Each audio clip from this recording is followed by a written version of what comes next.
They laughed when they closed the door behind them. My dad, his new wife, their daughter. Luggage in hand, tickets printed, vacation smiles plastered on their faces. "Hold down the fort," my stepmom smirked, "though really, it's not your fort. You're nothing but a freeloader, living in our house like you own the place." And then, laughter.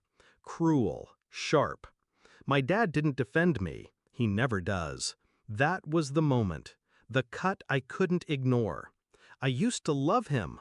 I used to look at him like he was unshakable. A man who would never let me fall. But when she came into the picture, everything shifted. She didn't want a stepson. She wanted a servant, a shadow. And he let her rewrite me. The first sign was small, birthdays forgotten. Then bigger, locks on cabinets, whispers I wasn't supposed to hear. He'll leave someday, but until then, he's just in the way. I told myself to endure, to wait until I could stand on my own.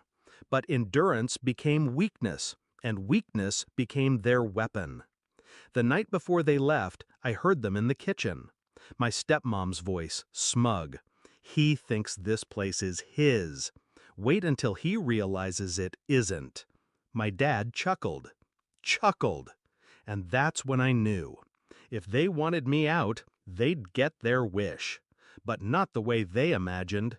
I didn't rage. I didn't confront. I planned. I knew their patterns, where they kept the deed, the safe, the mail, the passwords written in sloppy pen inside kitchen drawers.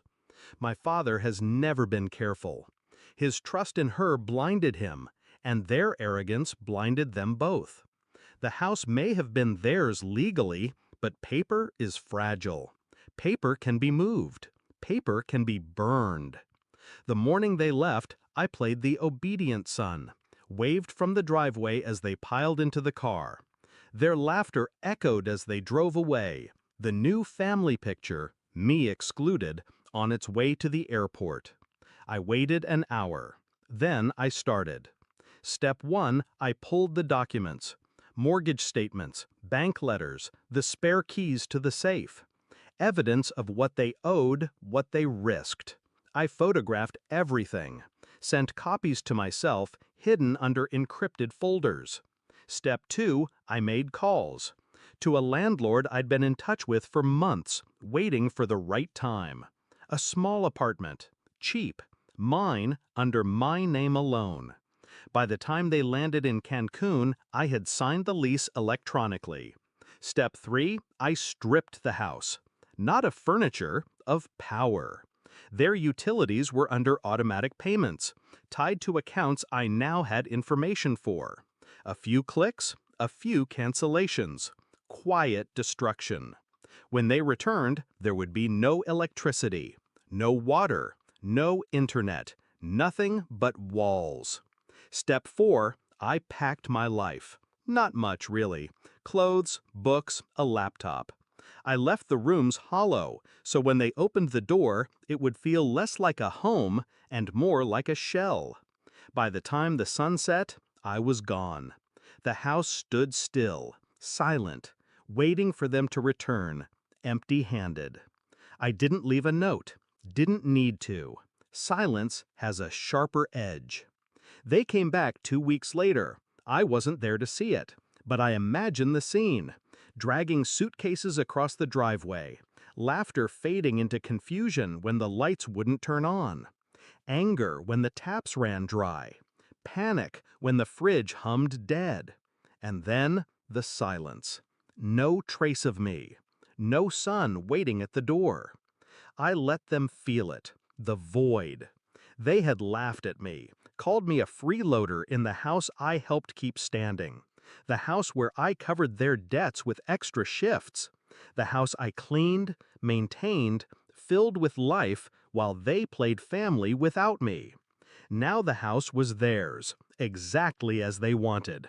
Cold, useless, lifeless.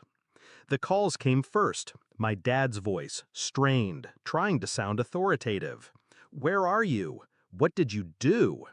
Then texts from her, venom disguised as questions. "You think you're smart? You think you won?" I didn't respond, because this isn't about winning. It's about leaving them with what they deserve, each other and nothing else. I live in my own place now, small, quiet, mine. Every bill in my name, every key on my ring. No one calling me a freeloader, no one laughing behind my back.